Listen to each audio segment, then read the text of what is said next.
এইটা তোমার মামি শাশুড়ি, সালাম করো। থাক, লাগবে না। যাও মামা, ঘরে যাও। রিয়াজ, জালাত বখলি, ঘরে যা। এই রিয়াজ, বউ পেয়ে যেন কাজের কথা ভুলে যাসনি, সকাল সকাল উঠে পড়বি। ঠিক আছে মামি। কি করিলে সুখে সংসার করবি? বুঝে এ বাড়িতে কিভাবে টেকে তো আমি দেখছি। আপনি এত সকালে রান্না করে কি করছেন? তোমাকে কাল রাতে বললাম না, বাড়ির সব কাজ আমিই করি। সে ঠিক আছে, কিন্তু এগুলো তো মেয়েদের কাজ। মেয়েদের কাজ তো কি হয়েছে? মামি সকালে ওঠে নাকি? আমি মামি সব কাজ করি। উঠুন ঝাড় দিয়া, থাল মাজা, মামিকে চা করে দি, তারপরে টুকটুকিলি বাজারে যাই। দেখি ওঠেন, আমি চা করছি। না না, তুমি নতুন বউ, তোমাকে কিছু করতে হবে না। তুমি কি বসুগা, আমি চা করিলে আসছি। দেখি ওঠেন তো, যান মুখ দিয়ে ঘরে উঠে বসেন, আমি মামিকে চা করে দিয়ে আসছি।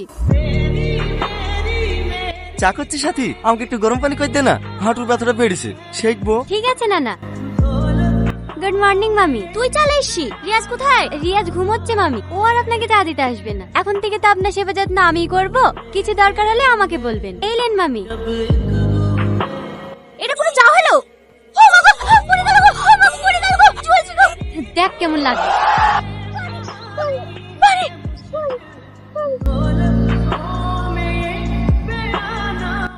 কি হলো মামি? ও কিছু না, এটাই হওয়ার ছিল।